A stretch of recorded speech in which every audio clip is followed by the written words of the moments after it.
Pensée stratégique avec Daniel Desesquelles.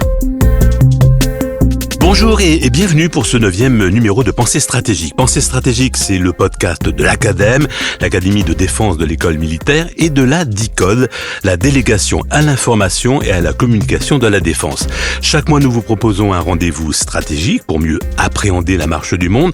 Aujourd'hui, désinformation, le nouveau champ de bataille. Depuis la nuit des temps, on se bat sur terre. Depuis des siècles et même des militaires, on se bat sur mer. Plus récemment dans les airs, pas encore complètement dans l'espace, mais à l'heure du numérique, d'Internet, des réseaux sociaux, des algorithmes, information et désinformation s'affrontent sur un nouveau champ de bataille planétaire dans un contexte stratégique dégradé. Sous forme de rumeurs mal intentionnées, la désinformation a toujours existé, mais elle a longtemps été artisanale. Avec le numérique, Internet et la multiplication des intervenants, elle est devenue en quelques années une industrie du chaos. Si chacun, avec son petit compte Twitter, peut à son niveau devenir un artisan des informateurs, ce sont les pays et les structures étatiques qui sont les plus grands désinformateurs de la planète. Face à ce déluge de désinformation qui ont pour but de remettre en cause de manière ultime les fondements de notre démocratie, comment réagissent nos États démocratiques? Peuvent-ils utiliser les mêmes armes que les pays désinformateurs ou les structures étatiques désinformatrices? Les démocraties sont-elles résilientes face à cette menace existentielle? Voilà quelques-uns des thèmes que nous allons aborder avec nos invités. Je vous les présente. Bonjour Olivia Pénichou. Bonjour. Vous êtes la directrice de la DICODE, donc la délégation à l'information et à la communication de la défense. La DICODE qui est donc coproductrice de Pensée stratégique. Alors, autant dire que vous êtes au cœur de la problématique information, désinformation. En effet, pour nous, la désinformation a un impact considérable dans notre communication puisqu'elle s'attaque à l'information.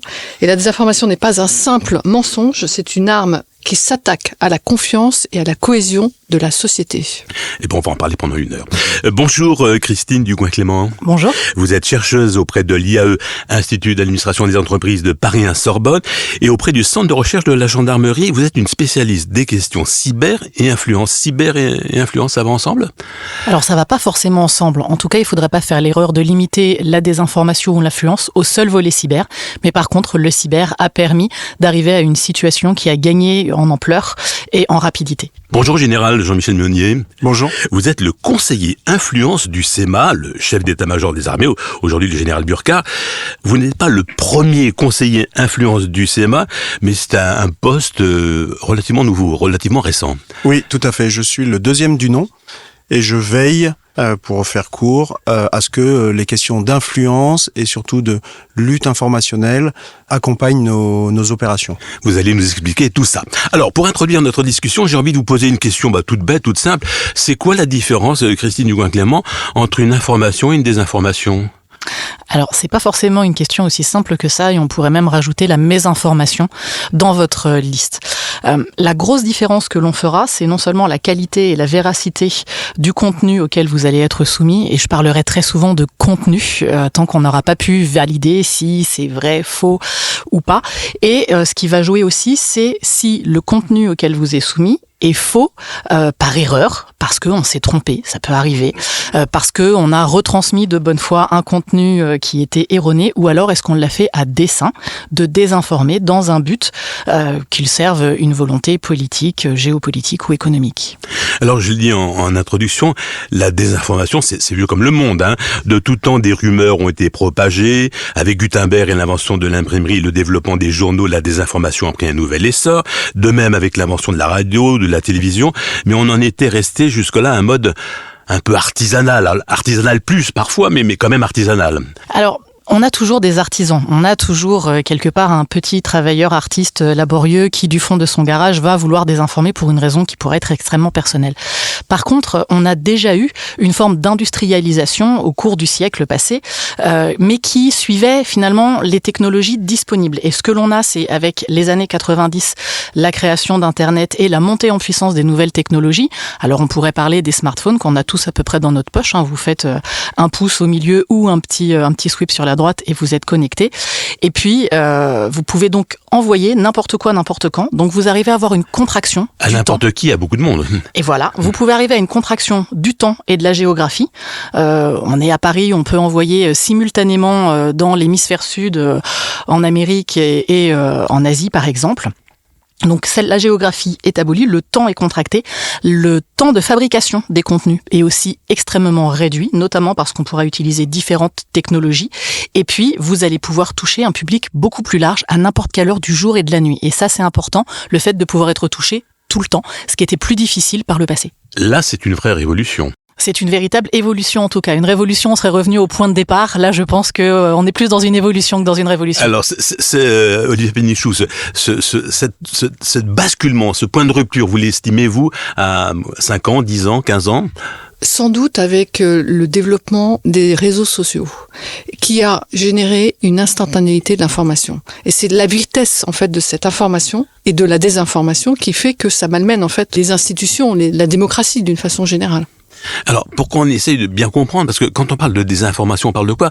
Je vous demandais à vous, Olivier Pénichou, et à vous, Général, un exemple de désinformation que vous avez dû gérer et qui vous a un peu compliqué l'existence. Alors, qu'est-ce qui vous vient tout de suite à l'esprit, Olivier Pénichou ? Par exemple, quand on a annoncé l'envoi de soldats français en Ukraine. Et de la part d'une source officielle, puisque c'était Sergei Naryshkin, directeur des renseignements extérieurs russes, qui a relayé cette fausse information. C'était au mois de mars de cette année. Donc c'est ça, il y a eu l'apparition sur les réseaux sociaux un peu partout. Très rapidement et en masse, la France va envoyer plusieurs milliers de soldats. 2000 soldats. C'est à 2000 soldats. Évidemment, vous avez dû bondir. Enfin, déjà l'état-major des armées, le ministre des armées et vous, juste en dessous. Nous avons tous bondi et surtout, nous avons essayé de comprendre un petit peu le cheminement de cette information, d'où elle venait, la source, avant de surréagir. Et puis, on a décidé quand même de démentir cette information parce qu'elle émanait d'une source officielle. Voilà, c'était en gros une officine de l'État russe. Exactement, parce qu'en fait, des mésinformations, des désinformations, on en voit circuler régulièrement. Mais quand elle est portée par un officiel, là, on s'autorise à démentir. Général, est-ce que de votre côté, vous avez eu, alors peut-être pas vous directement, mais vos collègues, d'autres généraux, en tout cas l'état-major, a géré une grosse désinformation. Alors je pense qu'il y a eu des choses importantes du côté du Mali il y a quelques temps, enfin il y a quelques années maintenant. Oui, tout à fait. Je vois ce à quoi vous faites allusion. On est en avril 2022. On est en train de conduire une manœuvre de retrait du Mali qui est extrêmement complexe d'un point de vue logistique et on rend la base de Gossi à ceux qui étaient dans le nord du Mali. Dans le nord du Mali, aux forces armées maliennes. Et en fait, la manœuvre que je vous décris, c'est une manœuvre organisée par Wagner, qui manœuvre avec les Maliens. Et là encore, une officine russe. Exactement. En fait, on se rend compte que 2 jours après le départ des soldats français, sur un faux compte d'un réseau social, apparaissent des images d'un charnier, prétendument laissé derrière eux par les soldats français, avec des corps calcinés.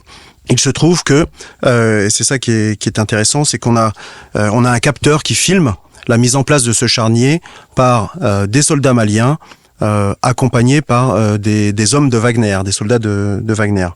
On le comprend parce qu'ils débarquent de véhicules chinois, les images sont très claires, on a même des bandes audio qui nous permettent de comprendre ce qu'ils sont en train de faire. Voilà, donc c'est d'abord une manœuvre de nos compétiteurs et de ceux qui nous veulent du mal, avec une réaction d'opportunité française, qui permet de dévoiler, de démasquer cette tentative de manipulation. Donc à partir de là, vous avez reconstitué le vrai récit de cette opération. Exactement. Et le comble de cette histoire est double, parce que les forces armées maliennes et Wagner utilisent pour cette mise en scène les corps calcinés d'Africains qu'ils ont probablement tués à Ombori quelques jours auparavant, donc un massacre qu'ils ont commis et qu'ils nous mettent sur le dos. Et le deuxième comble de l'histoire, c'est que on a beau avoir des images et exprimer la réalité des choses et montrer la vérité. Les réseaux qui sont accessibles aux Africains et à Wagner ne nous sont pas accessibles et on se demande si la vérité est arrivée jusqu'au fond de l'Afrique. C'est là toute la difficulté, parce qu'une fois que l'image est imprégnée dans les esprits, c'est très difficile de revenir en arrière. Qui veut rebondir, Olivia Benichou ? En effet, c'est toujours beaucoup plus difficile de réagir à une information, à une image, plutôt que d'être la source d'une information. C'est à l'origine. Et toute la difficulté et l'importance pour une institution, c'est d'être la source de l'information. Et de pouvoir transmettre l'information avant que d'autres imposent un narratif qui va à l'encontre de nos messages. C'est le problème le plus dur pour ceux qui luttent contre la désinformation, de reprendre l'initiative, Christine Dugouin-Clément. En tout cas, c'est un problème qu'il faut prendre en considération parce qu'il va avoir plusieurs impacts. Le premier, c'est que la première information à laquelle vous allez être confronté, ou le premier contenu, eh bien, vous risquez d'avoir un biais d'ancrage. C'est la première, vous en souviendrez un petit peu plus. Pour peu que ça corresponde peu ou prou à quelque chose auquel vous croyez ou auquel vous êtes familier, eh bien, vous aurez tendance à aller chercher des éléments qui vont conforter cette idée-là. On appelle ça un raisonnement circulaire. Et je rebondirai sur ce que disait le général, si vous me le permettez. Mais quand on parle notamment des officines russes, c'est pas les seuls qui travaillent sur l'influence et la désinformation, mais qui se sont implantées sur le continent africain. Elles ont travaillé depuis longtemps à utiliser des contextes qui étaient préalablement perturbés. Il y avait une situation complexe, mais à finalement arriver à faire, alors on vous parlera de shaping, on vous parlera de framing selon la spécialité de la personne à qui vous parlez, mais en tout cas à essayer de formater un peu les perceptions. Ce qui fait qu'une fois que vous avez formaté les perceptions, si vous êtes le premier à déclencher un contenu, serait-il moitié ou trois quarts vrai, eh bien vous allez avoir une caisse de résonance qui sera beaucoup plus importante. Vous aurez un public qui sera beaucoup plus réceptif. En fait, vous avez créé tout un écosystème, vous le connaissez, et vous pouvez créer ces rebonds aussi bien dans la population, et si vous arrivez à légitimer ce contenu, l'effet sera encore plus important. C'est ce qu'on avait vu dans ce que vous évoquiez, madame. À partir du moment où une information sort d'un réseau social ou d'un blog, voire d'un site d'information qu'on qualifierait de presse jaune, c'est-à-dire la presse extrêmement sensationnaliste, qui est connue plus pour l'encre qu'elle fait couler que pour la qualité de la recherche des contenus qu'elle produit. Eh bien, si ces informations sont reprises par un influenceur ou une personnalité officielle, on va lui donner du corps, si vous me permettez cette expression-là. On va lui donner du crédit. C'est des choses que l'on a pu voir sur l'opération qui avait touché le ministère des Armées. On l'a vu aussi dans des accusations au Niger qui touchaient l'armée française, des accusations évidemment fausses, selon lesquelles il y avait eu des enlèvements massifs d'enfants à des fins de pédopornographie. Eh bien, on a eu une fausse fondation qui avait émis cet élément-là, donc une fondation qui va bénéficier d'un crédit de confiance, c'est quelqu'un d'humaniste. Comment pourrait-elle vouloir du mal ? En fait, elle appartenait à la galaxie Prigojine et ça avait été repris par un représentant de la Russie à l'ONU. Alors, Olivia Penny, vous vouliez réagir ? Non, juste pour compléter avec un autre exemple, un détournement justement de la charte graphique de l'État avec le faux site internet s'engager.fr, où là, c'était pas un officiel qui prenait la parole, mais c'était notre charte graphique qui était détournée pour véhiculer des fausses informations. Oui, évidemment, si on prend la même charte graphique, ça donne forcément, si on n'est pas très vigilant, une certaine confiance dans le site et dans ce qu'on est en train de lire, bien évidemment. Et des médias également ont été victimes de ce détournement d'image. Alors c'est un nom particulier que j'ai pas mémorisé mais que vous connaissez par cœur, Clément Dugouin. Alors on appelle ça du typosquatting. Du typosquatting. Voilà. Et en fait c'est quand vous allez reprendre toute l'image, alors ça va sur la charte graphique, ça va sur voire même la tournure, la façon dont on va positionner les choses, d'un site ou d'un journal. Et une opération très connue là-dessus, c'est Doppelganger, qui a contrefait plus d'une cinquantaine de journaux qui bénéficiaient d'une audience assez large, principalement des médias européens. Ils sont allés jusqu'à contrefaire le site du ministère des Affaires étrangères français, et c'est une opération qui a tourné pendant plus de 2 ans et qui avait fait l'objet d'ailleurs d'un signalement de la part de l'agence Viginum. Alors Viginum, on va en parler à un moment ou à un autre parce que évidemment c'est un instrument important dans la lutte, déjà dans la veille et dans la lutte contre la désinformation. Mais je reviens un petit peu, on est allé assez loin, général, je reviens vers vous. Quand Wagner mène cette opération de désinformation à Gossi au nord du Mali, vous appelez ça comment ? C'est un acte de quoi ? C'est pas un acte de guerre, il n'y a pas de mort, il n'y a pas de blessés, mais c'est un acte qui aurait pu avoir de grandes conséquences parce que si cette désinformation avait pris beaucoup d'ampleur en Afrique, il aurait pu avoir avoir des manifestations anti-françaises un peu partout, etc. Donc, comment vous caractérisez, comment vous appelez cet acte, cette initiative? Alors, c'est un acte de guerre informationnelle. En tout cas, c'est un acte hostile et de malveillance, puisque l'armée française déroule en liaison avec les Maliens, en l'occurrence, une manœuvre de retrait très coordonnée, transparente, etc. Et c'est une façon de transformer cette manœuvre planifiée, ordonnée, en débâcle informationnel, c'est-à-dire l'image d'une armée française laissant derrière elle des charniers. C'est pas la guerre, mais c'est juste en dessous. Alors, d'abord, les gens auxquels on a affaire sur les théâtres d'opération, c'est quelque chose qu'on voit monter depuis plusieurs années et même quelques décennies. C'est une façon de contourner notre supériorité militaire et technologique vers les champs ou par les champs qu'on qualifie d'hybrides. Et il y a un contournement de la puissance militaire, pas seulement dans le champ informationnel d'ailleurs, il y a un contournement de notre puissance militaire dans les champs hybrides, et c'est une façon de nous agresser aussi et de nous fragiliser dans ces champs-là, puisque on agresse l'image de l'armée française, sa légitimité, sa crédibilité, on comprend les débats qui peuvent animer l'opinion publique et même les soldats eux-mêmes qui se disent engagés dans une opération qui laisse derrière elle ce type de charnier. Donc c'est extrêmement important d'être vigilant sur ce champ-là et d'être présent dans ce domaine de lutte. Alors, Christine Dugouin-Clément, je reviens vers vous. Si cette désinformation que nous a développée le général Meunier a pris autant d'importance, c'est que il a fallu très peu de choses au départ. Il a fallu une petite image, il a fallu un compte, et ça a pris une ampleur considérable en Europe, sur le continent africain, par la viralité des réseaux sociaux. Alors justement, pouvoir organiser la viralité du narratif que vous allez pousser, c'est une des clés quasiment d'une opération informationnelle qui, l'espère-t-on, atteindra son objectif. Là, ce que l'on a pu voir, c'est que effectivement on a créé un compte à dessein, alors avec d'ailleurs des maladresses, puisque c'est un compte dont la photo du titulaire a été modifiée une première fois et puis une seconde, et on retrouvait la photo sur une véritable personne sur un compte V-Contactile équivalent du Facebook Rousse et qui vivait en Amérique latine. Donc bon, on a changé un petit peu en se disant que ça allait se voir, ça s'est vu, mais vous allez créer un compte ou plusieurs, vous allez diffuser une information. Quand ça a été bien anticipé, eh bien vous allez avoir un réseau complet qui va permettre de donner de l'écho. Ce réseau, vous pouvez le faire avec soit d'autres faux comptes, qu'on pourra potentiellement appeler des sock puppets, en utilisant des méthodes algorithmiques pour augmenter votre diffusion et votre viralité.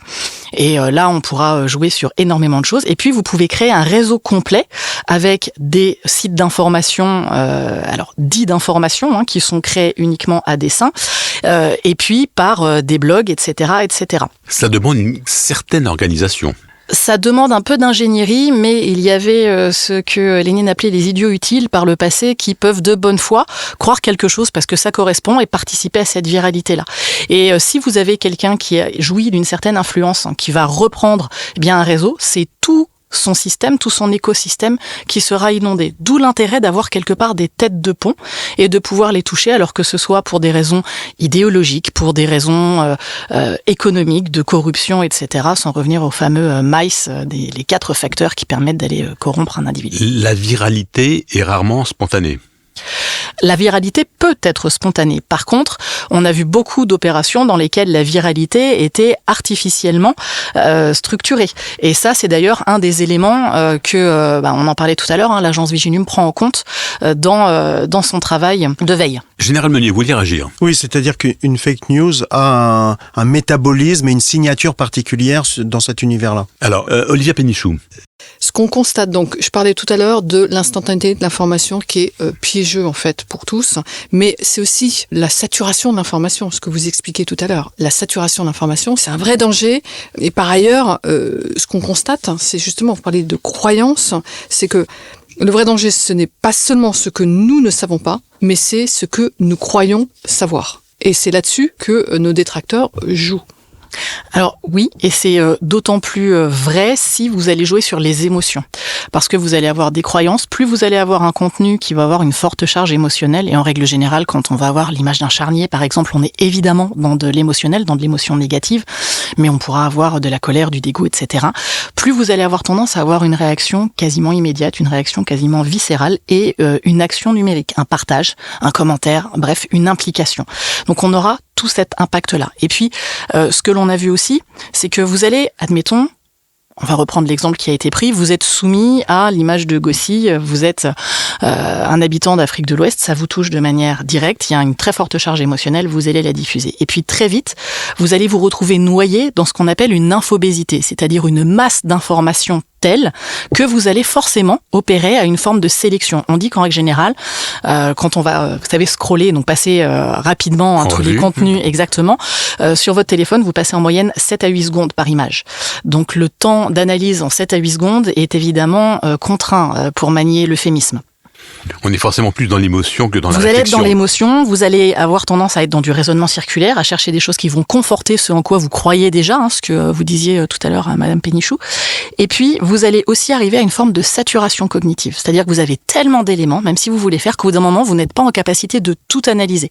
Et un des effets que l'on pourra avoir, c'est d'avoir ce qu'on appelle une cécité, mais sélective. Vous n'allez pas tout voir et vous allez, sans vous en rendre compte, choisir d'accorder une attention. Alors, choisir, le mot est d'ailleurs assez mal à propos, mais vous allez vous concentrer sur un certain type d'information. C'est pour ça que, quelque part, faire du debunking, faire du contre-feu est extrêmement compliqué, parce que vous vous retrouvez dans cette infobésité, potentiellement face à une saturation cognitive, et quand vous êtes dans du debunking, souvent vous êtes assez peu dans de l'émotion.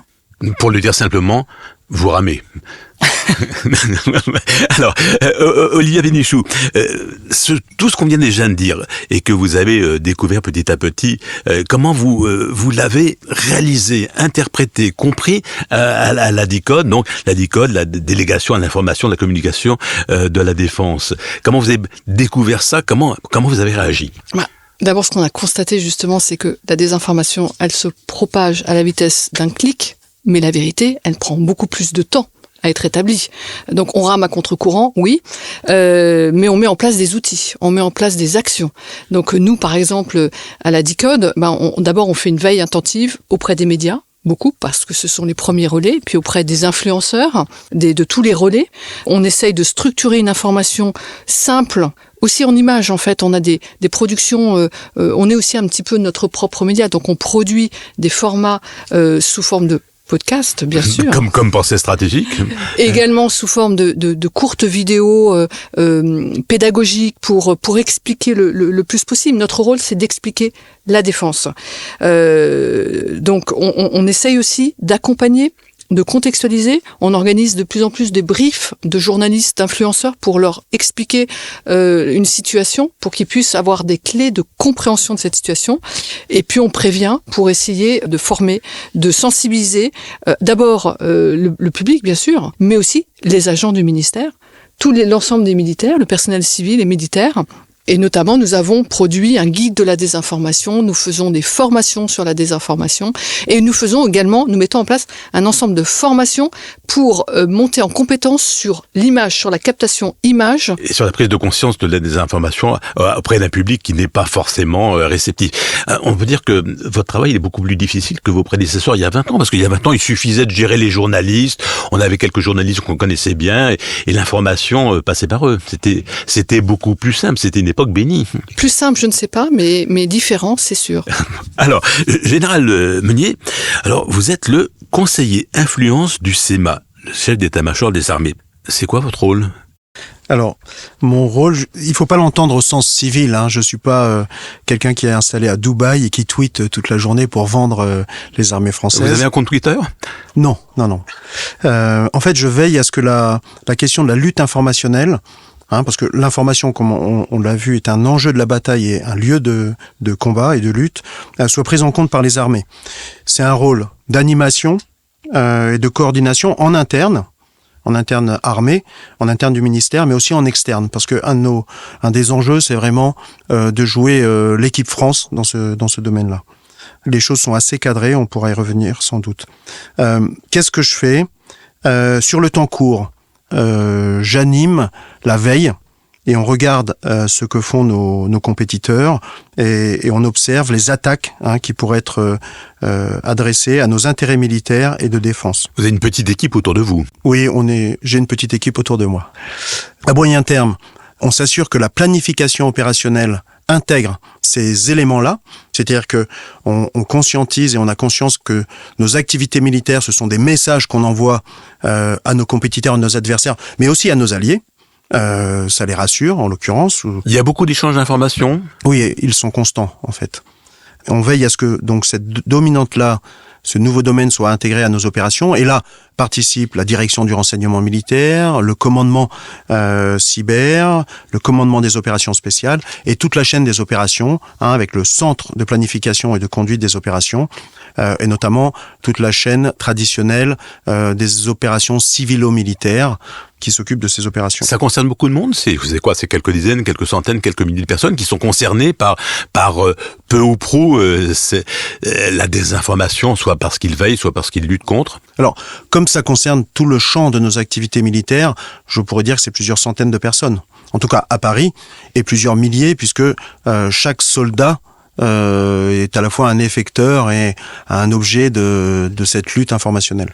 Alors, il existe un CEMA, comme chef d'état-major de l'armée de terre, même chose pour l'armée de l'air et de l'espace, et même chose pour la marine. Est-ce que vous êtes le chef d'état-major de ce nouveau champ de bataille, qui est le champ de bataille de la désinformation? Est-ce que vous êtes, à l'insu de votre plein gré éventuellement, le chef d'état-major de la lutte contre la désinformation? Non, pas du tout, parce que je commande une toute petite équipe, et en fait je n'ai aucune responsabilité opérationnelle. Vous savez que les conseilleurs ne sont pas les payeurs, et donc je suis en charge de veiller à ce que, encore une fois, ce domaine de lutte soit bien pris en compte dans l'ensemble de nos opérations. Et à tous les moments. Exactement.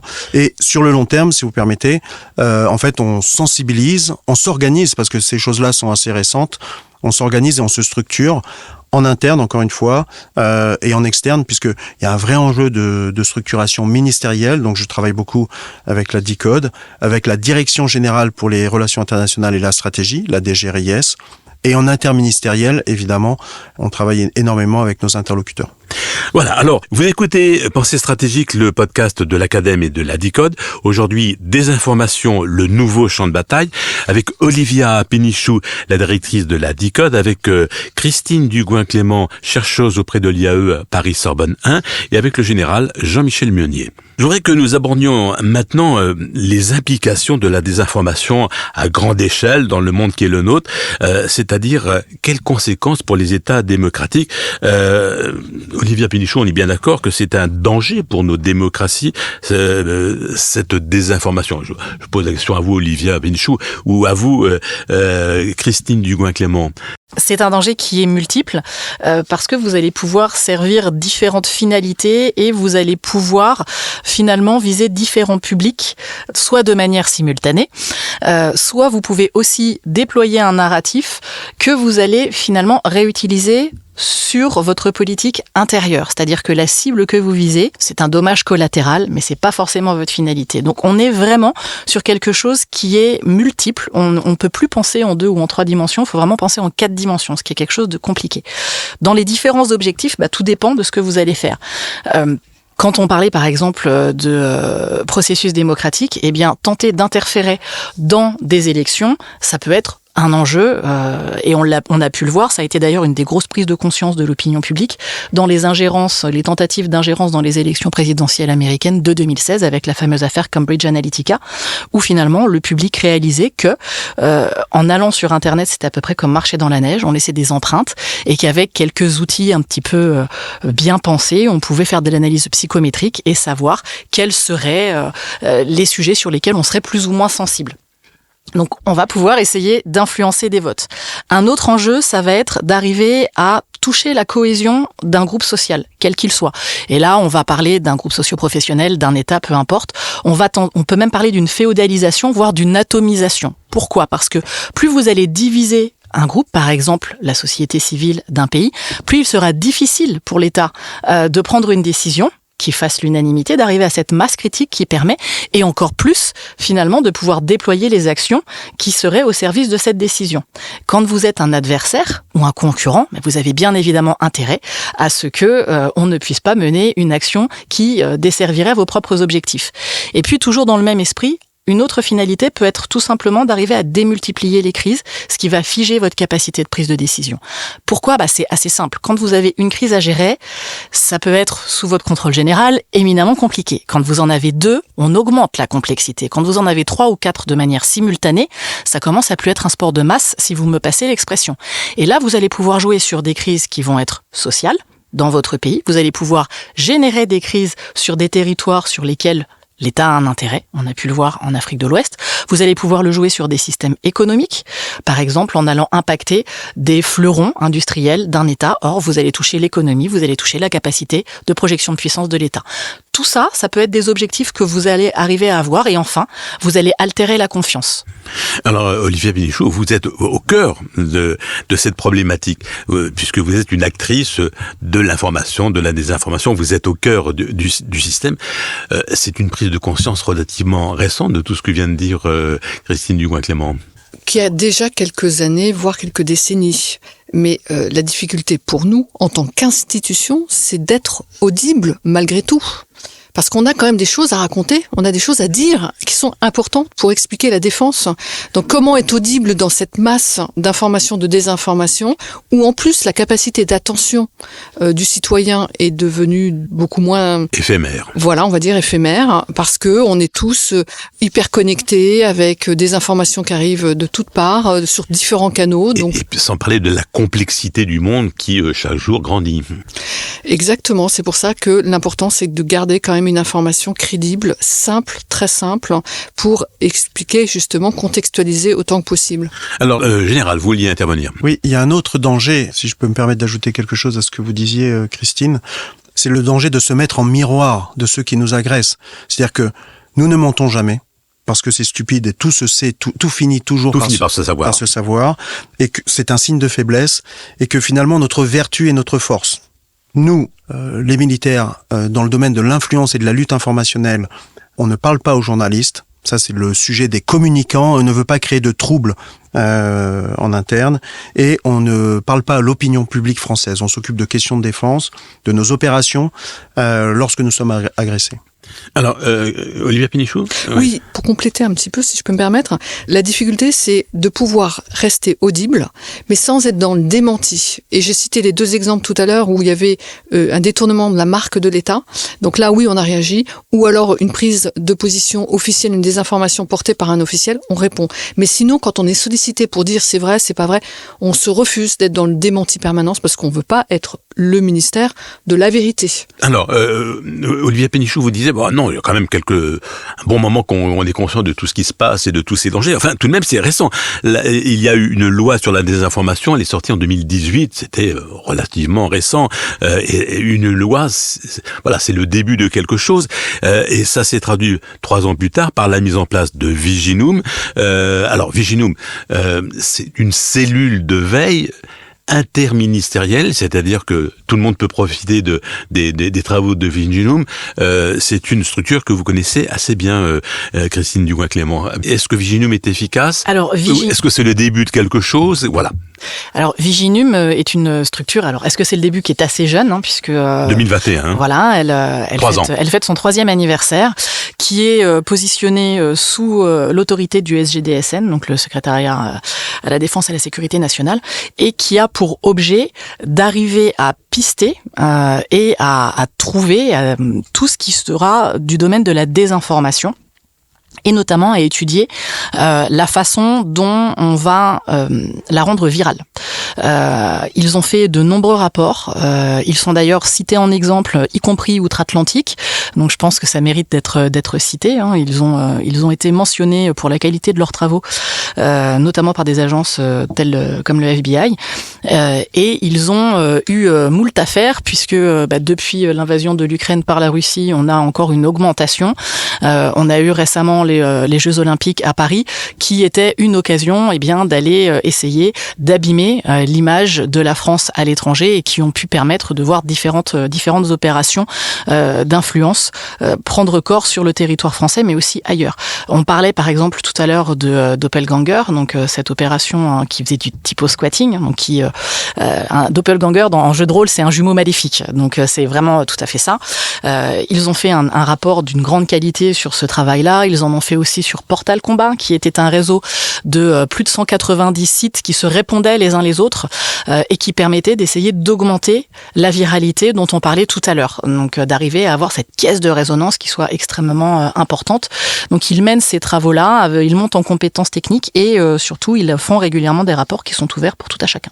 Alors ils ont beaucoup de mérite parce que c'est une petite structure d'une 50aine de personnes. C'est une petite structure avec beaucoup de compétences et alors on espère que ils auront quelques crédits de plus et qu'ils pourront grossir, d'autant que l'influence a été mise au niveau d'une des priorités stratégiques de l'État dans la dernière RNS. Alors j'ai noté qu'en 2023, ils avaient mis en évidence 230 phénomènes inauthentiques, dont 13 caractérisés comme des ingérences étrangères, et c'est une augmentation de 40% par rapport à 2022. Et j'imagine que 2024, ce sera encore plus important. On est sur un phénomène qui augmente pour plusieurs raisons. On est dans une période où les conflictualités ou au moins les disputes, quand on n'est pas sur un conflit cinétique ouvert, eh bien augmentent. On a été les témoins du retour de la guerre de haute intensité sur le territoire de l'Europe géographique. Enfin, le général en parlera bien mieux que moi. Donc on a tout cet enjeu-là. Et puis il y a aussi quelque chose, c'est que avec l'arrivée des nouvelles technologies, donc on pourrait parler des intelligences artificielles, par exemple, comme les IA génératives, qui permettent de créer du texte ou de contrefaire du texte de manière extrêmement rapide. Et bien finalement, vous pouvez et même de produire de nouvelles images et du son. Alors, là, on sera précisément sur des GAN, donc ce qu'on appelle des réseaux adverses génératifs, où effectivement une IA va pouvoir vous créer une vidéo, une photo, du son, de l'image satellite, voire même un peu de la donnée, qui paraîtra complètement authentique. Et ça marche très bien. Pourquoi ? Parce que vous allez mettre deux IA en compétition, et au moment où le discriminateur ne pourra plus faire la différence avec ce que l'autre lui génère comme étant un vrai ou un faux, eh bien ça sera diffusé. Donc à l'œil nu ou à l'oreille nue, c'est extrêmement difficile d'arriver à faire la différence. On a vu plusieurs cas, ça a été aussi utilisé notamment dans des élections européennes où une fausse bande-son a été diffusée sur les réseaux sociaux pendant normalement la période de réserve. Le candidat qui a été touché a perdu. Aurait-il perdu si ce deepfake n'était pas sorti ? Ça reste une question ouverte. Mais toutes ces technologies-là, maintenant, on peut y accéder de manière plus facile, plus simple et à coût assez bas. Alors, elles sont sur le marché. Oui, vous n'aurez pas forcément le même résultat si vous mettez une équipe d'ingénieurs et que vous avez vos propres réseaux adverses, par exemple, que si vous utilisez une petite application sur votre téléphone portable. Mais encore une fois, si vous êtes sur un terreau fertile, et que vous mettez une qualité d'image assez médiocre. Ah oui, à peu près. J'allais dire à peu près correcte. Oui, voilà. Alors à peu près correcte ou suffisamment incorrecte pour faire réaliste. Ouais. Et là, je vous renverrai à un film qui s'appelait Le Projet Blair Witch, où vous aviez une idée d'une image portée à l'épaule. L'image était détestable, ça sautait tout le temps, mais ça donnait l'impression du réel. Si vous travaillez sur ce genre de qualité médiocre d'image pour dire, voyez, je l'ai vraiment pris dans la rue. J'étais là. Eh bien, ça passera. Enfin, un petit détail passera encore plus facilement. Donc, le coût d'entrée sur le marché de la désinformation est moindre. Alors par contre, on a vu des choses qui étaient très grossières arriver. Le premier deepfake où au début de la guerre, on voyait un président Zelensky prendre la parole était assez mal fait. Il y avait un petit peu ce côté des figurines, les pop-heads, vous savez, avec ce petit corps et puis la tête qui bouge de manière décalée. Par contre, on a pu voir des actions beaucoup plus récentes où des chaînes d'information françaises ont été l'objet d'une attaque où on a diffusé sur leur chaîne un deepfake, donc un faux journal qui a été diffusé. Donc très rapidement ils l'ont vu et très rapidement ils ont expliqué que c'était un faux, mais on arrive à être dans cette action-là. Et puis un autre volet, c'est qu'on peut aussi créer maintenant assez rapidement des sites par intelligence artificielle, ce qui permet d'aller recréer des sites dits d'information ou des blogs de manière beaucoup plus rapide. Ce qu'on constate, c'est effectivement que désinformer, ça coûte pas très très cher et ça peut être très efficace, ça peut rapporter gros. Oui, tout à fait. Et tout à l'heure, vous parliez de la distinction entre l'artisanal et l'industriel. Les experts nous disent que ça va tellement vite que l'industriel d'aujourd'hui est l'artisanal de demain. Les choses évoluent chaque semaine dans ces domaines-là. Alors, il y a Viginum, une structure interministérielle, une loi sur la désinformation en 2018. Que font les militaires plus particulièrement pour lutter contre la désinformation dans leur propre structure? Général Meunier. Alors, on se structure et on s'organise selon une grille d'analyse qui est la nôtre, qui est la grille d'Orez. Je vous la détaille très simplement. Donc, on écrit nos doctrines, parce qu'il faut écrire les choses quand on fait face à un phénomène nouveau comme celui-ci. On s'organise, donc on crée des cellules, par exemple la création d'un poste comme le mien. On travaille sur les ressources humaines, parce qu'il faut recruter et former des spécialistes. On s'équipe. Il y a des choses très techniques à faire dans ces domaines-là. On se soutient. Donc il y a toute une chaîne de soutien de ces activités et on s'entraîne et on se forme. Alors j'ai entendu parler de la L2I, la lutte informatique d'influence. Qu'est-ce que c'est? Alors ça relève plutôt du domaine cyber qu'évoquait Christine Dugouin-Clément en début d'émission. La L2I concrètement c'est de l'offensif et du défensif dans le champ cyber. Alors cyber, on retombe sur vos compétences, Christine Dugouin-Clément, offensif, défensif. Alors en quelques mots, quand vous allez toucher au cyber, vous allez avoir plusieurs niveaux. Vous avez le volet des systèmes et puis vous allez avoir toute la couche qui vous permet de toucher les cognitions. Donc les réseaux sociaux, ce que vous allez pouvoir diffuser, etc. Parce que, et ça on le voit dans des doctrines d'autres États, on pourrait parler de la Russie, on pourrait parler de la Chine, qui estiment que les cognitions sont un champ d'affrontement comme un autre, ou quasiment comme un autre, en tout cas dont il faut se saisir. Et ils vont dans certains cas jusqu'à dire qu'on peut s'en saisir avant d'être dans une situation de conflit ouvert, donc en temps de paix, parce qu'on sera en dessous du seuil de déclenchement de la guerre. Et puis ça a aussi un intérêt assez important, c'est que ça vous permet d'épaissir le fameux brouillard de la guerre de Clausewitz. Vous avez un brouillard de la guerre 2.0 qui est beaucoup plus épais, qui est beaucoup plus dense et qui vous permet d'appliquer, par exemple, le déni plausible. Vous remarquerez que beaucoup de structures, alors on parlait de Viginum, par exemple, l'ANSSI, quand on parle du volet cyber, sont extrêmement prudents dans la façon dont ils écrivent dans leur rapport. Ils vous parleront, par exemple, d'acteurs sinophones, d'acteurs russophones, mais ils ne pointeront pas parce que vous avez souvent un petit delta de pourcentage que vous ne pouvez pas assurer et il revient à la puissance politique de décider de faire cette attribution, même si vous avez 2% de doute ou 3% de doute, mais pas à une agence technique. Alors, Olivier Vénichou, je vais vous poser une question à laquelle vous allez peut-être avoir du mal à répondre, mais est-ce que l'État français en fait assez pour lutter contre la désinformation? Alors, il me semble que l'État déjà a mis en place un certain nombre de structures et d'outils qui ont prouvé leur efficacité. On peut sans doute en faire plus. Ce qui est certain, c'est que tout le monde doit agir contre la désinformation. On est tous acteurs de l'information. Et également au niveau de l'éducation à l'information, avec les médias. Nous, par exemple, j'ai parlé tout à l'heure du guide contre la désinformation que l'on a édité pour les communicants de la défense et au-delà, mais ce guide est également mis à disposition auprès des correspondants défense et auprès des classes de défense pour essayer de le rendre accessible au plus grand nombre. Alors, est-ce que c'est pas la lutte du pot de fer? Parce que quand on voit que 34% des Français s'informent uniquement par les réseaux sociaux et pas par les médias structurés, professionnels, alimentés par des journalistes qui ont fait des études, etc., etc. Et je dirais, est-ce que nos démocraties sont vraiment réellement armées pour faire face à cette masse importante et infinie et continue de désinformation? Mais on utilise également beaucoup les réseaux sociaux. Et on a le relais des médias. Quand nous avons dû réagir sur l'envoi de 2000 soldats en Ukraine et qu'on a lancé une alerte désinformation sur les réseaux sociaux, on a eu énormément de relais dans les médias. Ça a fonctionné plutôt bien. Ça a très bien fonctionné. Christine Dugouin-Clément, nos États démocratiques partent tout de même avec un petit handicap parce qu'ils doivent respecter ce qui les caractérise par rapport au régime autoritaire, aux dictatures, c'est-à-dire l'état de droit qui englobe l'un de ses piliers, la liberté de la presse et la liberté d'expression. Voilà, on part avec un gros handicap lorsqu'on est un État démocratique. Alors moi je parlerai pas de handicap, ou tout du moins si vous l'estimez comme tel, moi je serais prêt à me battre bec et ongles pour garder cet handicap. Mais ça c'est une question de choix de société. Ce qui est sûr, c'est que ça va faciliter une pénétration par des gens qui seraient mal intentionnés ou par des stratégies qui seraient mal intentionnées en effet.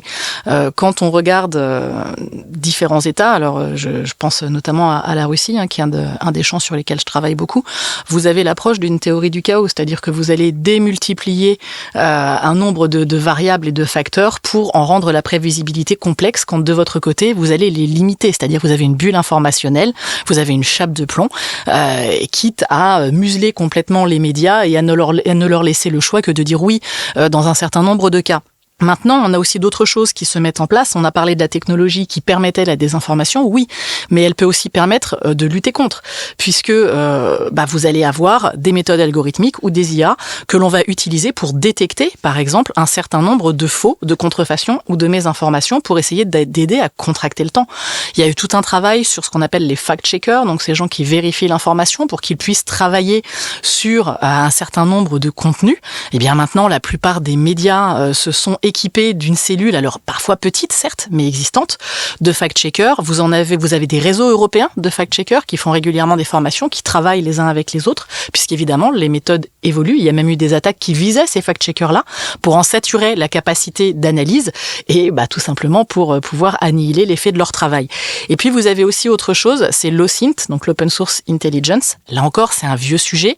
Il est d'usage d'estimer la naissance de l'OSINT après Pearl Harbor, dans les années 40, quand Roosevelt met en place notamment le FMBS, qui est un centre Foreign Monitoring Broadcast Service. Et là, vous admirez cet accent anglais impeccable, qui avait pour objet de surveiller à peu près tout ce que faisaient les puissances alliées de l'Allemagne en journal, ce qu'on appelait les radios grises, les discours, etc. Alors, vous imaginez à l'époque, fallait enregistrer, lire, analyser, faire des notes remontées.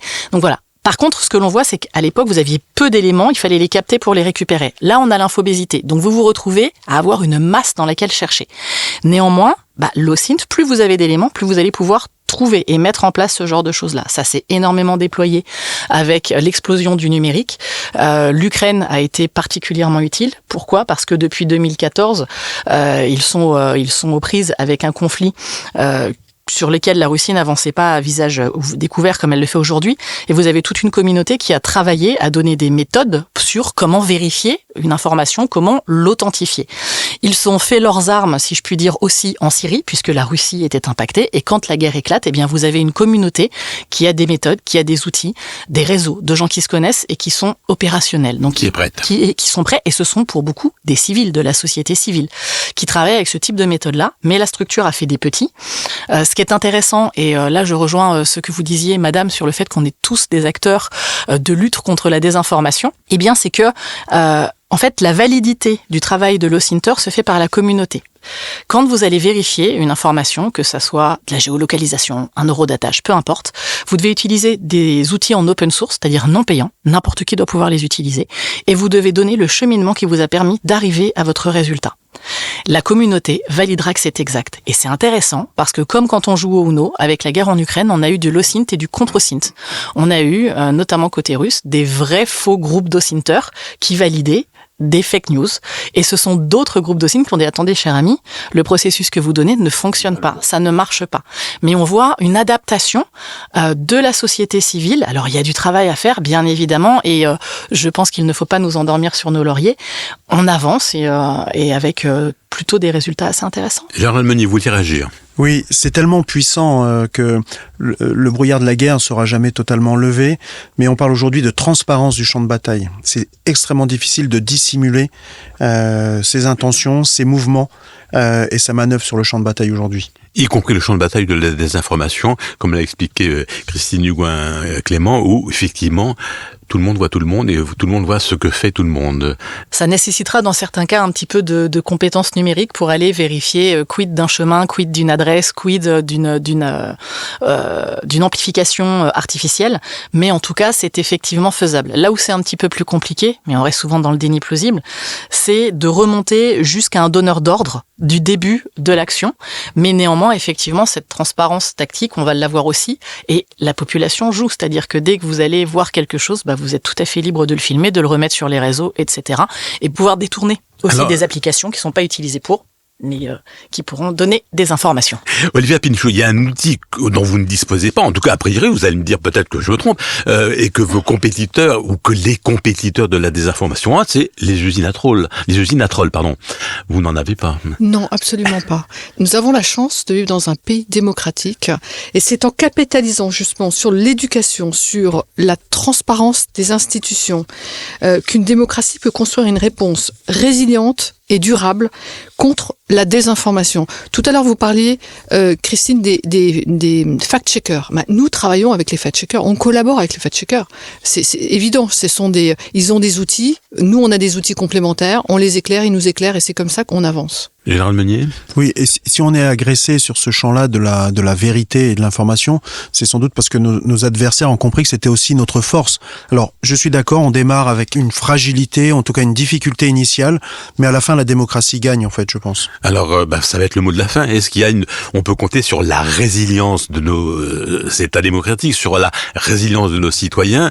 Allez, si vous voulez intervenir l'un et l'autre et avoir un petit mot de conclusion sur le sujet, Christine Dugouin-Clément, est-ce que nos sociétés sont résilientes pour faire face à un tel défi ?